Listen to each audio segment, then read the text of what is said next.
Sorry, typical start to the Zoom event. Good morning, everybody, and thank you very much for joining us here this morning for the launch of the Speak Up Call for Change report into the survey findings. My name is Jane Daly, and I'm co-director of Irish Theatre Institute. My name is Siobhán Bourke, and I'm also co-director of Irish Theatre Institute. We're here in the Irish Theatre Institute in Temple Bar this morning, and we're joined by a large number of people. We particularly would like to welcome Minister Catherine Martin, Minister for Tourism, Culture, Arts, Gaeltacht, Sport and Media, who will officially launch the report later in the event. I'm going to hand you over to Siobhán, who's going to start proceedings. To begin with, Irish Theatre Institute wants to extend its deep and sincere thanks to each and every respondent for their courage to participate in the Speak Up Arts Sector Survey, Dignity into the Workplace. ITI called on you to speak up, and 1,343 of you did so. This report is evidence that your voices have been heard. The survey was issued so that finally we could gather evidence and assess the level and frequency across the spectrum of harmful behaviours, bullying, harassment, sexual harassment, humiliation, victimisation, assault and sexual assault in the Irish arts sector. Crucially, the survey asked respondents what might be done to address the behavioural deficits and lack of infrastructural supports and services for victims of harmful behaviour. This report answers those questions with a set of stark findings, robust and insightful analysis, and recommendations for change, both structural and cultural. Speak Up, a call for change, clearly illustrates that the time for change of behaviour in the art sector has arrived. The voices of the individuals represented in the Speak Up survey findings are the agents of change for the art sector. Their voices and first-hand experiences are what informs the recommendations. They are making a call for change to create a safe and more respectful working environment for the arts.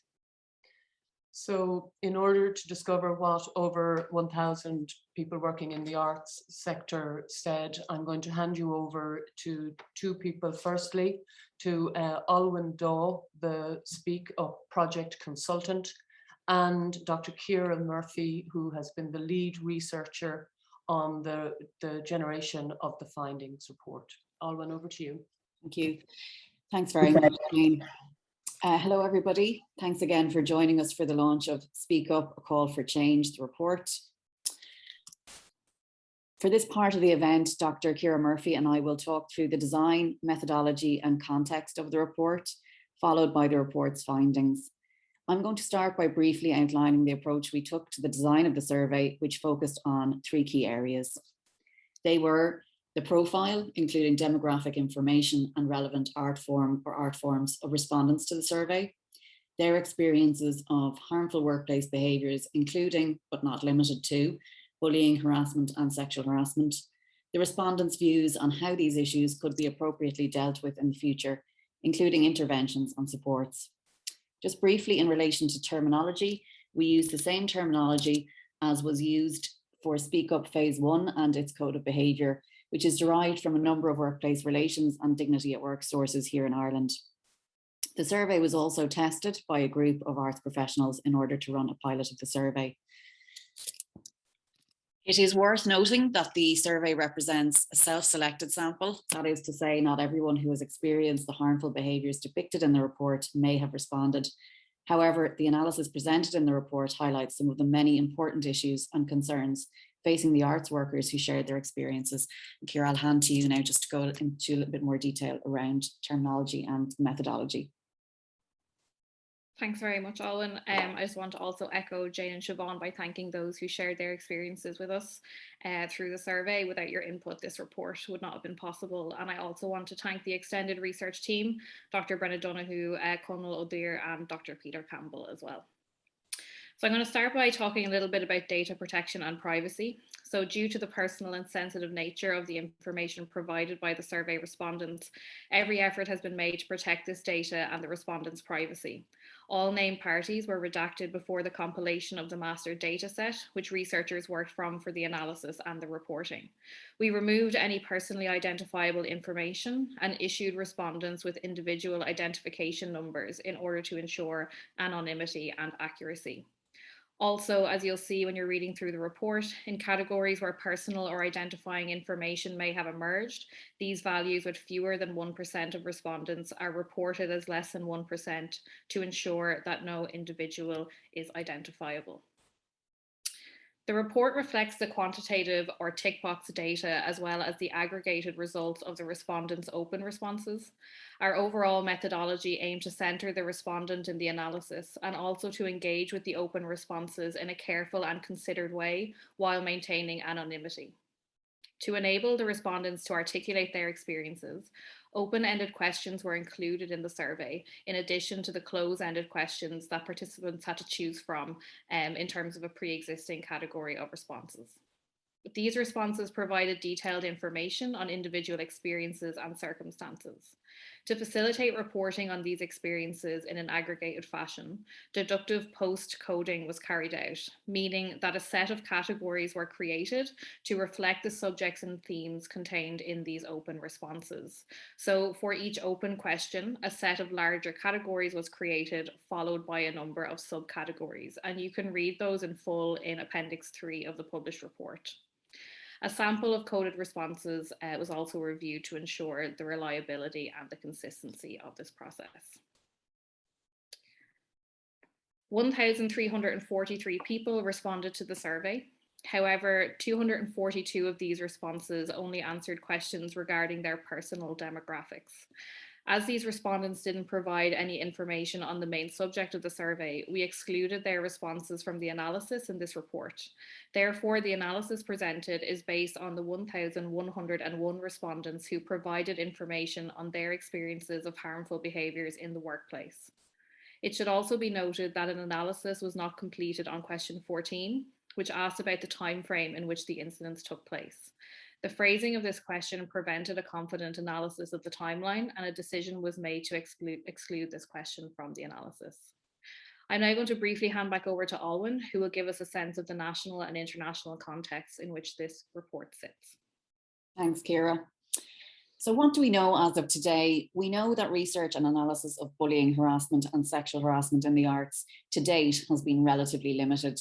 However, Dr. Anne-Marie Quigg's publications, including Bullying in the Arts, Vocation, Exploitation and Abuse of Power, highlighted substantial issues in the UK arts sector in this 2011 publication.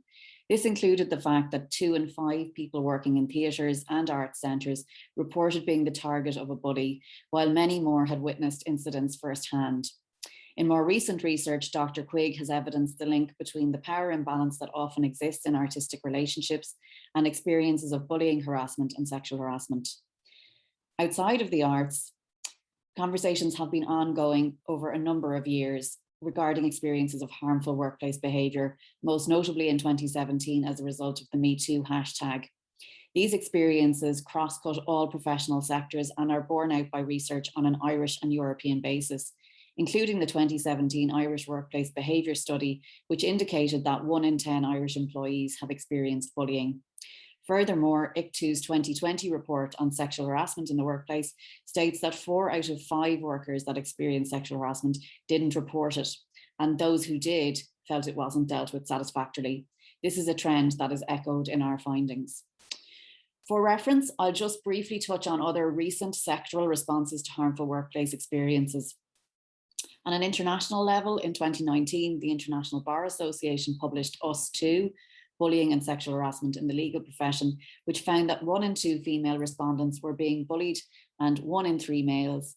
1 in 3 females reported sexual harassment, as did 1 in 14 male respondents. The report contains a number of recommendations and actions which members of the IBA had to implement as a sector-wide response. Here in Ireland last year, the higher education sector published its national framework to end sexual harassment and violence to tackle sexual violence and harassment at 3rd level. This is a cross-sectoral response which includes institutional action plans and regular reporting. Earlier this week, a reporting tool was launched in order for students to access information and report experiences anonymously, which also provides the sector with information to monitor issues, prevalence and types of incidences. So finally, what does this all tell us? Well, I think it's fair to say bullying, harassment and sexual harassment exist in similar patterns across different sectors and society in general. Current structures are insufficient and do not serve those that are reliant upon them for support or reporting. Fundamentally, creating and promoting an inclusive, dignified working environment requires a multifaceted approach encompassing a range of measures and approaches. And really what we've seen from some of the examples I've outlined today is that cross-sectoral collaborative approaches tend to be most effective. So Ciara, I'll hand back to you now to talk through the findings. Thanks very much. I'm now going to present the survey findings, and I just want to give a brief note to say that in many instances, the percentages do not total 100% due to the fact that respondents could make multiple selections in their questions. It is evident from the statistical analysis carried out in this study that the Irish arts sector has a significant problem. There are indications that there is a culture of harmful workplace behaviours across all sectors in the arts in Ireland. The research found that the levels of experiencing and or witnessing these behaviours are similarly high across all sectors of the arts. The majority of those surveyed have experienced and witnessed harmful behaviour. The majority of these instances were reported to have taken place in the workplace. According to the data, the perpetrators of these behaviours were more likely to be men than women. Those who experienced these behaviours were more likely to be women than men across the majority of categories.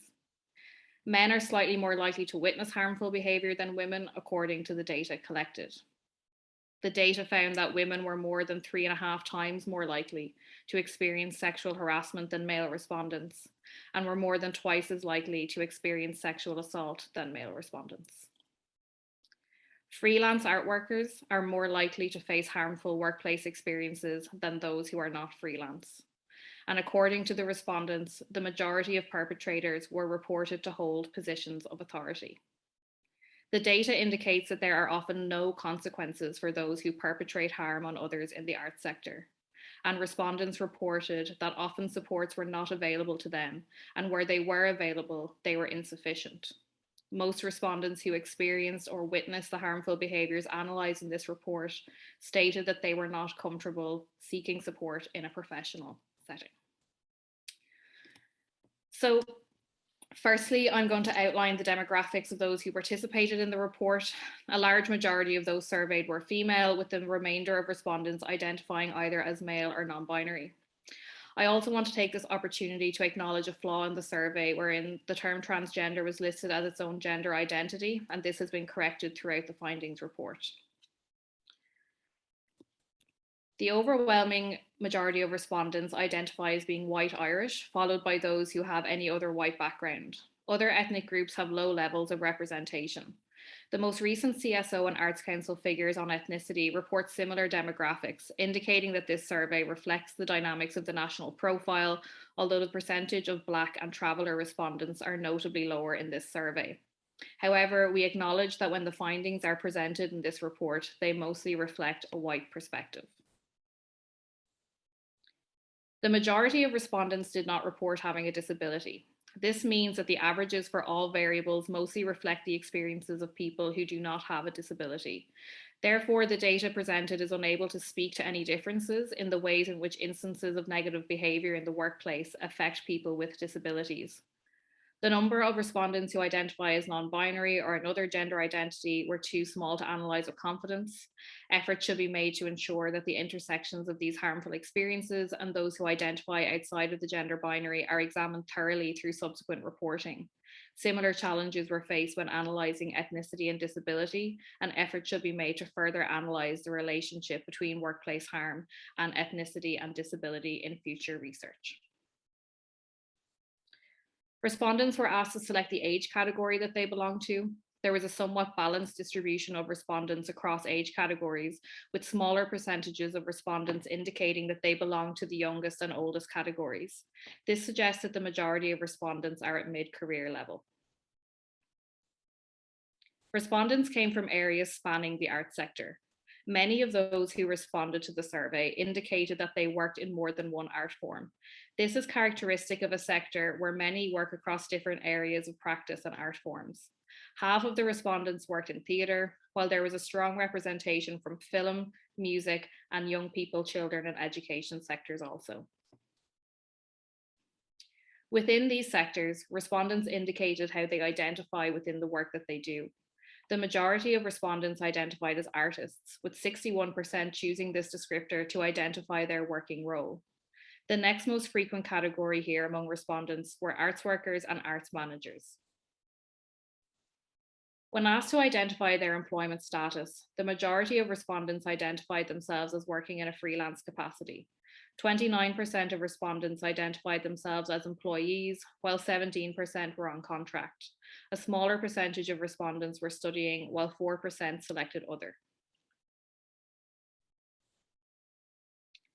The survey asked respondents about their experiences of harmful behaviours, including indications of where the incidents had taken place and whether they were isolated or repeated.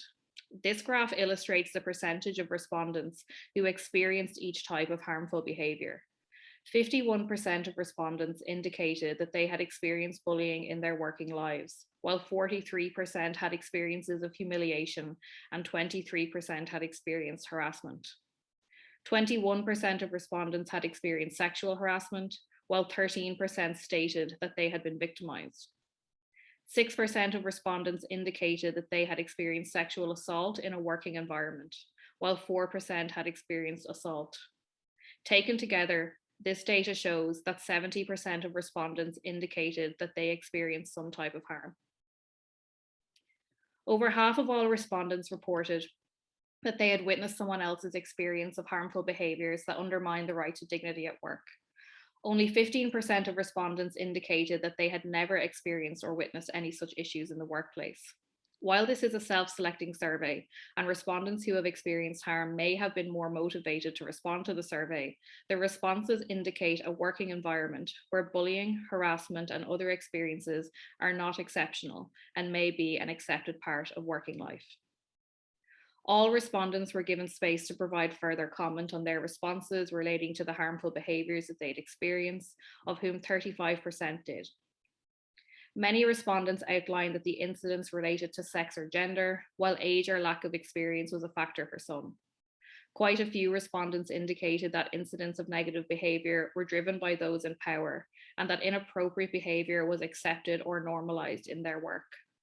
Some respondents felt that abusive behaviour was not taken seriously, with almost as many answers indicating that negative experiences led to people leaving, avoiding, or being shut out of work.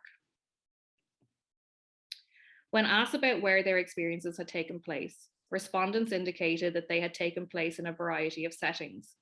32% of respondents located their experience within an office context. 30% said it had taken place in a rehearsal room, while 26% indicated that it had taken place during a dress or a technical rehearsal. In addition, 24% recounted that the experience had taken place at a work-related social event, such as an opening night or a book launch. A further analysis of the other category for this question highlighted two other notable locations where negative experiences were likely to take place: audition rooms and online and telephone correspondence.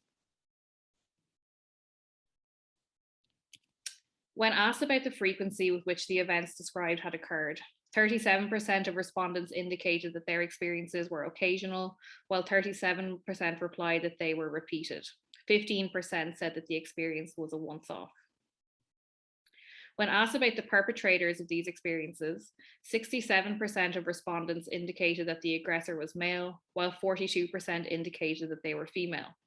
This indicates that instances of negative behaviours are disproportionately perpetrated by men. Many of the perpetrators appeared to hold positions of authority, with 46% of respondents indicating that the perpetrator was a senior member of staff, while 33% stated that they were their manager or boss. This creates obvious difficulties in the reporting process. 38% of respondents indicated that the perpetrator of harmful behaviour was a colleague. Respondents were asked to describe the supports that were available to them at the time that their experiences occurred. This graph shows that 36% of respondents stated that they did not feel comfortable looking for support to deal with their experiences, while 35% were not aware of any supports. Where respondents indicated that they had supports available, the percentages for each category are low, as you can see. These figures seem to indicate that the level of supports available in the sector currently are insufficient, and perhaps more worryingly, that victims do not feel that they can safely access them even when they are present. In a follow-up question, respondents were asked to give more information about how their experiences were dealt with. The majority of these responses make for very sobering reading. Of those who gave an open response, 38% indicated that the incident that they were referring to was not dealt with in a meaningful way, or that no significant consequences were incurred by perpetrators. 15% of the respondents described instances where they or the victim they witnessed were left trying to work around harmful behaviour or abusive behaviour, or having to accept it. Many of the respondents who selected other outlined that there were no supports at all available to them within the organisation that they worked, or as a result of being an individual freelance worker. Others who could not access support within the work context sought assistance from friends or peers outside of work. Some respondents were reluctant about seeking support, as the designated person to raise the issue with was either the perpetrator themselves or a close colleague of the perpetrator who respondents felt were not inclined to protect them. A small number of responses from those who witnessed incidents indicated that they did not think or were unaware that they should report it. As one of the final questions on the survey, respondents were asked which interventions or actions they would favour to address the problem of harmful behaviours that undermine the right to dignity at work. They were asked to rank 4 options in order of importance from 1 to 4. 46% of respondents ranked sectoral leadership as the most important future intervention, while 21% ranked awareness development as the most important. As a follow-up, respondents were asked whether there were any other actions or interventions that they felt would promote dignity at work in the arts. One of the most common responses related to the need for greater awareness raising and education around unacceptable behaviour. Another frequent response called for an independent body or structure where people could report dignity at work issues that they had encountered, both for the purposes of receiving impartial advice and to help address the issues that had occurred. Many respondents felt that improved working conditions and less precarity would leave fewer people in vulnerable positions where they were more likely to encounter issues. Others felt that coming forward and reporting instances needed to be normalised. Some felt that this could be aided by greater accountability and appropriate action being taken on instances that are reported.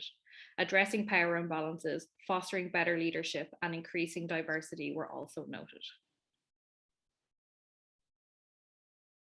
We analysed the relationship between experiences of harmful behaviours that undermine the right to dignity at work and gender. We found that those who identified as female in the demographic section were more likely than men to have experienced bullying, harassment, sexual assault, and sexual harassment. Women are more than 3.5 times more likely to experience sexual harassment than male respondents, while they were more than twice as likely to experience sexual assault.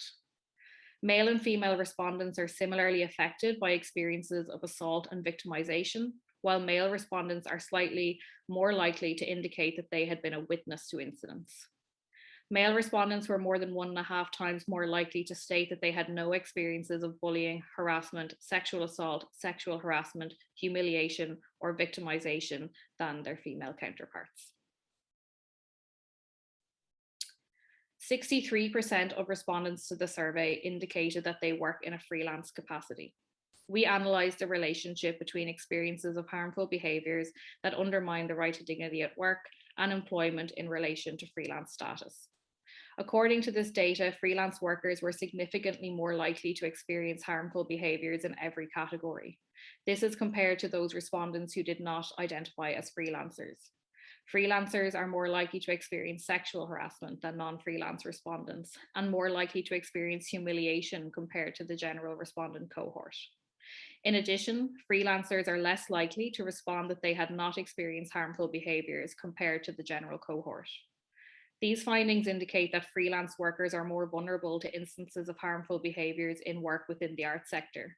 This may relate to the increased precarity and lack of job security that freelance workers face. However, we note that contract workers, employees, and students may also face precarity. We also undertook an analysis of how experiences of harmful behaviours vary across different sectors within the arts. This analysis demonstrates that there is a similar pattern of witnessing and experiencing such behaviours across all sectors. Given the small number of responses in some categories and the similarity in percentages across these categories, we do not consider sector as a significant contributor to the likelihood that a person will experience or witness harmful workplace behaviour. Instead, it is clear that there is a consistent and pervasive problem across the arts sector, demonstrated by the overwhelming majority of respondents that have experienced or witnessed harmful behaviours in this context. The findings of this report are, we hope, a starting point towards real change. Although stark, we also want to acknowledge that for many, this is a reality that has been hiding in plain sight. This report finds that the harmful workplace experiences analysed in this study are not the exception, but rather, according to our data, are more likely to be an accepted norm in Ireland's arts sector. The report indicates that the art sector does not have sufficient or effective enough supports to deal with these worrying trends. Most concerningly, most respondents who reported experiencing and witnessing harm stated that they were not comfortable seeking support. What emerges from the data and personal accounts is a culture of acquiescence and acceptance evident across this survey's data that is influenced by power dynamics that allow perpetrators to have a disproportionate amount of power and control. In question 11, respondents indicated that those who perpetrate harm were very likely to be in a position of power. In the rare cases that support exists to counteract these experiences or to deal with complaints, they are insufficient, or they're often subverted or gatekept by the perpetrators. Ultimately, the findings in this report point to a need for a considered, multifaceted, and meaningful approach to substantive culture change across the arts. The extent of harmful behaviours reported highlights the necessity for a cross-sectoral leadership and a zero-tolerance approach alongside fit-for-purpose resources to support all of those employed in the arts. The evidence is clear, now action is required, and it needs to be a top-down approach. The current situation appears to be one that fits the missing stair model, whereby workplaces and arts workers have adapted to work around the presence of perpetrators within, rather than adjusting the system to identify, investigate, and discipline them. Respondents to the survey have indicated that harmful workplace behaviours are prevalent, accepted within the culture, and in many cases unreported due to a fear of negative consequences for the victim. Additionally, it seems that the policies and systems designed to deal with this behaviour are at best inadequate and at worst work against those reporting. Based on the findings of this report, and in order to promote dignity at work across the arts sector, meaningful commitment to cultural change is needed to tackle the scale of this crisis. Action, accountability, and further research is required. And I'm going to pass you back over to Jane and Siobhán now, who will outline the recommendations. Thank you very much, Ciara. I think you'll agree, those of you who are listening today, that the findings from this survey are stark. And we would like to thank the research team for their dedicated work and the rigor with which they approached, as they often had to deal with difficult material and personal data. So thank you very much to the research team for their work on this. The recommendations that are presented in the report are directly, result directly from the findings of the survey. Recommendations are only recommendations without subsequent actions. The recommendations that we believe are set out are realistic and achievable. Some can be actioned immediately by amplifying and augmenting existing resources, and by building capacity through design and implementation of essential and, in some situations, mandatory workplace training. Some change, however, will take longer and will happen incrementally, namely the 5 issues that are here on the slides. Meaningful leadership. This is something that will have to happen incrementally.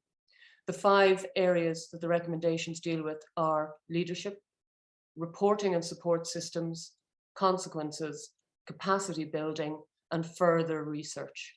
All key measures that must be put in place to embed the culture change required. Dignity in the workplace is the right of every artist and arts worker. Harm perpetrated by one person on another across the spectrum of behaviours outlined in this report has a lasting impact, and the supports and measures provided must respond to the range of behaviours experienced by people. The recommendations we're setting out in the report outline a shared way forward towards creating a safe and respectful working environment for everyone who works in the arts sector. We're going now to elaborate a bit on each of the areas that we're setting out in the recommendations, the first of which is demonstrate leadership and to build cross-sectoral support for change. We're calling for the mobilization of sectoral and institutional leaders, key talent, and public figures in the arts to speak publicly about the immediate need for cultural change in their respective sectors. We want to work towards building cross-sectoral leadership and best practice to create a zero-tolerance approach to harmful behaviour in the arts workplace. We'll publish and widely share the Dignity in the Workplace Code of Behaviour throughout the arts sector. We want to see the creation of an online register to which organisations and individuals can formally sign up to the Code of Behaviour and publicly declare their commitment to its implementation. We want to encourage organisations to provide all new employees, be they freelance, contract workers, or full-time, part-time employees, on any arts projects and events with the Dignity in the Workplace Trust Statement, and we've supplied samples of that statement in the report, as part of their induction, and that this is read aloud on the first day of each new employee's engagement.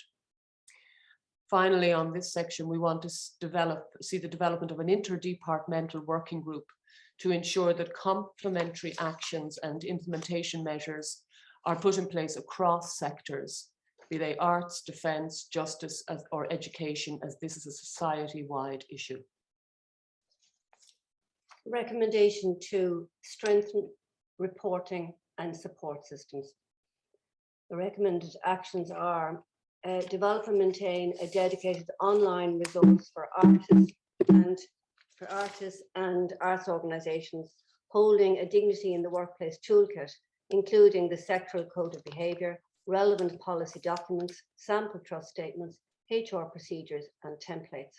Importantly, this site should also include comprehensive information for victims of sexual assault and violence, setting out the process of reporting sexual offences, where to access legal advice and counselling for victims. The next action we recommend is to introduce an anonymous centralised reporting facility modelled on existing examples in Ireland and internationally, and agree the systems and processes with stakeholders and funders. Expand existing resources provided free of charge for artists and arts workers who have experienced a Dignity in the Workplace issue, including access to counselling services, impartial HR advice, mediation services, and where required, legal consultation. Implement a national information campaign about reporting sexual crime, including a simplified, well-publicised process for reporting sexual violence to the Gardaí. Safeguard victims of sexual crime by ensuring the criminal reporting process from the first point of contact requires the victim to engage only with personnel with specialist training in investigating sexual offences. Establish systems to ensure people reporting sexual crimes are treated in a consistent manner in all parts of the country. The third recommendation, again, a direct finding in the survey, is around the lack of accountability and consequence. We are encouraging government departments, state agencies and funders to require organisations and institutions to come up with, implement and report annually on effective and enforceable accountability solutions and procedures. We're also asking that they ensure that all terms and conditions of public funding overtly address the material matters for organisations that result from non-compliance with the highest standards of governance and dignity in the workplace principles. We're advocating that all public funding be contingent on adherence to national guidelines and processes on workplace safety and reporting. And we're asking for the establishment of regular compliance checks in all public funding systems to ensure ongoing adherence to the Code of Behaviour and Dignity in the Workplace. Recommendation 4, build capacity to promote a dignified workplace culture. The actions we're recommending are: promote the Dignity in the Workplace toolkit for use by arts organisations and artists, including step-by-step advice on the appropriate reporting structure and process for those experiencing harmful behaviours. Provide a suite of dedicated training tools for arts organisations, artists and arts workers to address dignity in the workplace issues, starting with bystander training. Provide train the trainers programmes to address sectoral capacity deficits in relation to and relevant and related areas such as intimacy coordination, stage and screen. incorporate dignity in the workplace modules in all arts-related youth training and accredited courses at vocational and third level. And then recommendation 5, invest in future research. Our recommended actions are to undertake a study to ascertain the size and scope of Ireland's arts sector, as recently called for by the Campaign for the Arts. Commission research building on this report in recognition that issues express themselves differently in different art forms and sectors. For example, they would be different in amateur, youth, or training organizations, commercial situations, and or subsidized situations. Commission research into the experiences, terms, and conditions of work in the arts in relation to ethnicity and disability. Commission a triennial Speak Up survey to assess progress and to identify any new measures that are required to ensure the highest standards of dignity in the arts workplace. And finally, to research international standards, codes and practices in order to measure impact and progress in Ireland and engage in transnational research projects and collaboration. So you've heard now the context for the survey, the findings, the methodology, and the recommendations that we're putting forward. I would now like to invite our Minister, Catherine Martin T.D, to officially launch the report and to speak to its findings.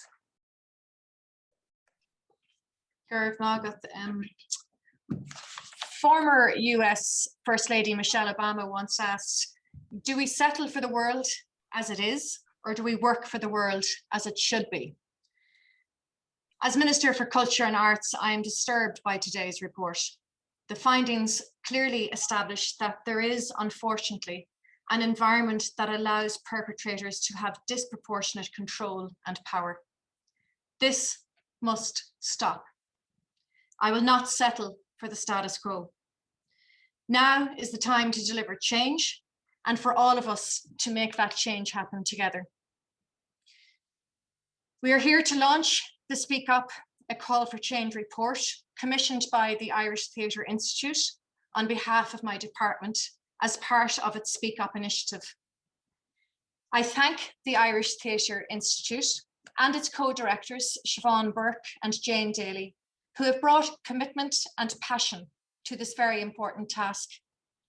They have given voices to the voiceless, and for that, they deserve our recognition and thanks.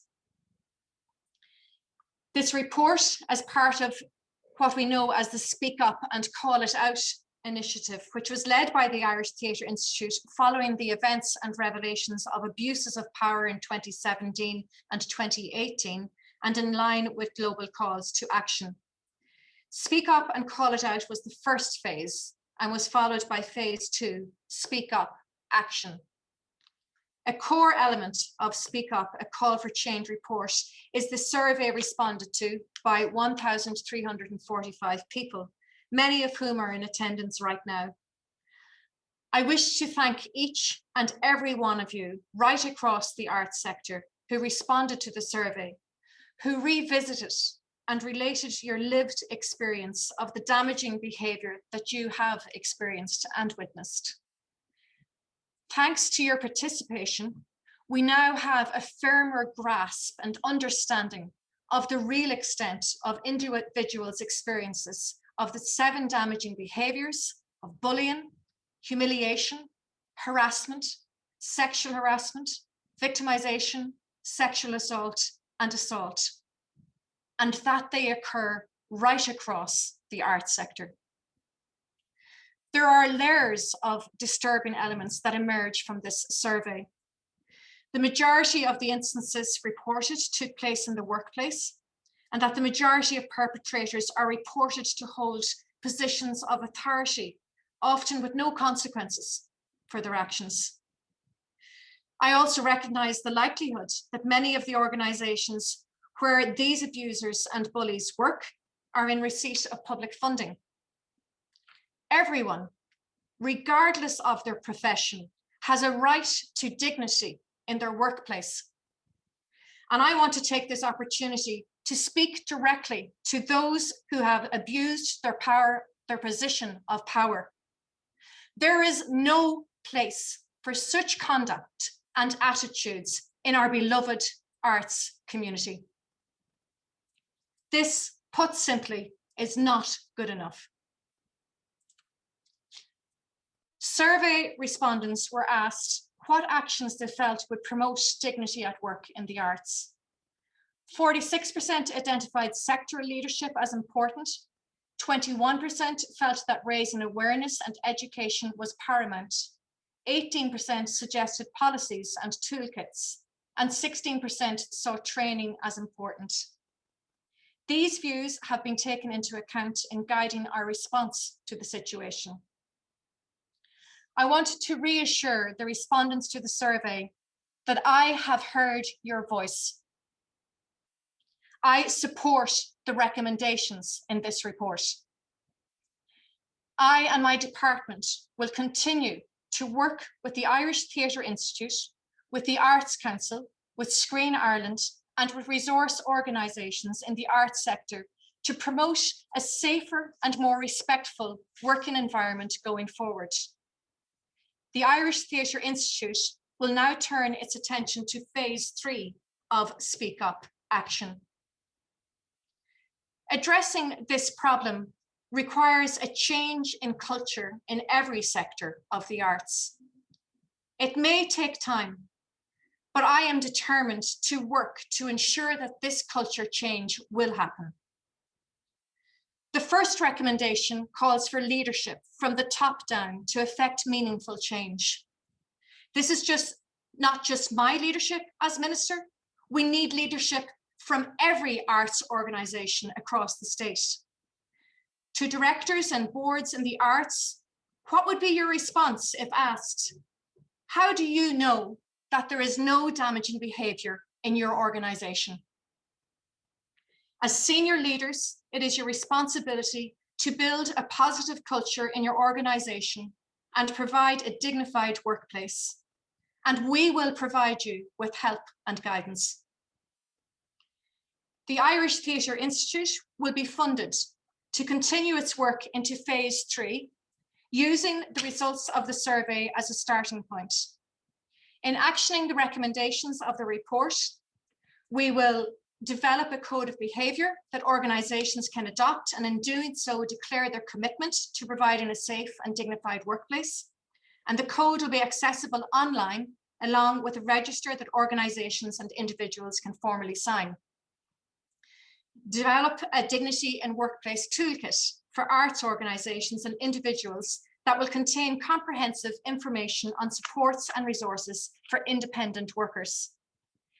This will provide a suite of training tools, starting with bystander training and intimacy coordination, and incorporate behaviour modules onto all arts-related accredited courses. Expand existing resources, including access to counselling, HR, mediation, legal consultation free of charge to artists and art workers. In this area, Minding Creative Minds, which is funded by my department, has been providing an exemplary service since 2020. Develop arrangements for the confidential reporting of harmful behaviours without fear of reprisal. Build cross-sectoral support for change. And continue research in this area, and in particular commit to further follow-up surveys to monitor the success of our actions.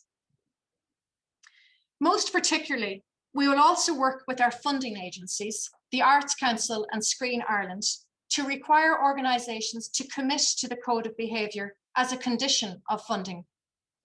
It will be crucial also that publicly funded organisations report regularly on actions.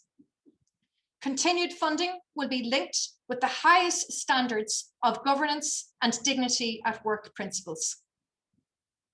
As Minister, I want to send out a clear message that dignity in the workplace is the right of every artist and arts worker. These recommendations outline a shared way forward for everyone who works in the arts sector. There are other sectors outside of the arts that are experiencing similar revelations, and I will work with my Cabinet colleagues to share best practice and coordinate action. Before I finish, I wish to express my thanks and admiration to the research team for an excellent job. Congratulations to Dr. Ciara Murphy, Dr. Brenda Donoghue, Conal O'Diver, Dr. Peter Campbell and Olwen Dawe for all your work. As the old Irish proverb goes, an all na baha an tahrú. Change is the breath of life. Tá sé tábhachtach go dapóimid an deis seo a nish, chun athraithe a chur I bhain, chun áit sa bháilte ibre a cintú dómh siúd atá ar fad atá ag obair in airneáil na halína in Éireann, a nish agus na blinta atá roin. To everyone here, I stand with you. I stand with the arts community. Change is coming. Let's work on it together. Gurb Mágah.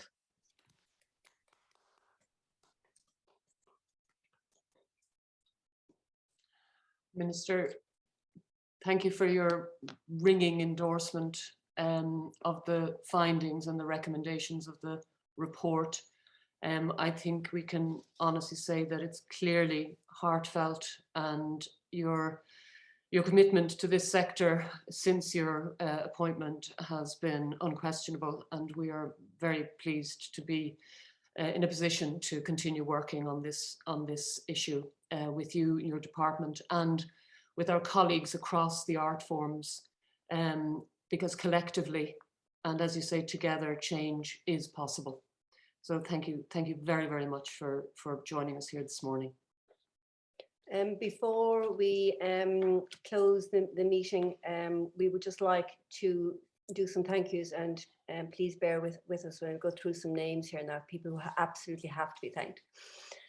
Jane has given our thanks to the Minister and her officials in the department who've been unwavering in their support on this project, actually the whole way back to 2017.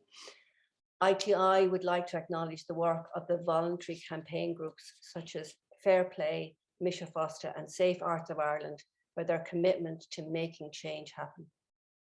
ITI, we need to also thank our colleague art form resource organisations for the role they have played in promoting and widely disseminating this survey and in their respective sectors, for which we are very grateful. As project leads, we wish to thank the chairs, former and current, Katrina Crowe and Damien Downs, and members of the ITI board for their unstinting support of the Speak Up project since 2017, and for recognising the need for change across the arts sector. ITI is funded by the Arts Council, and in this particular project and Speak Up, we've had the unwavering support of Maureen Kennelly, Liz Meany and Stephanie O'Callaghan. And we would also very much like to thank, if it's appropriate to do, we'd very much like to thank by name the department officials who walked the journey with us over the last few years, and especially over the last few months, and they are Conor Falvey, Mary Nash and Kathleen Hannigan. And then it is with great pleasure that Jane and I as co-leads really want to acknowledge the amazing work done by our team who worked with us on the survey and this phase of the work, and led by Olwen Dawe, our project consultant, the survey and report coordinator, Catherine Murphy, the research report led by Ciara Murphy, Brenda Donoghue, Conal O'Diver, and supported by Peter Campbell and Olwen Dawe. And then on our ITI team, we have the fabulous ITI team to thank, and they are Lee Hussey, Catherine Heffernan, Katie Meehan, Catherine Murphy, and Richie O'Sullivan. We wouldn't be here with all of you with us this morning only for the fabulous work of our communications team, Annette Nugent, Christine Bunk, and Siobhán Griffin. And finally, ITI wishes. And finally, and I think this is the really important bit, ITI wishes again to thank the 1,343 arts sector workers, artists who completed the Speak Up survey. As the Minister said, your voices have been heard. This is your call for change. Thank you, everybody. Thank you. Thank you, everybody.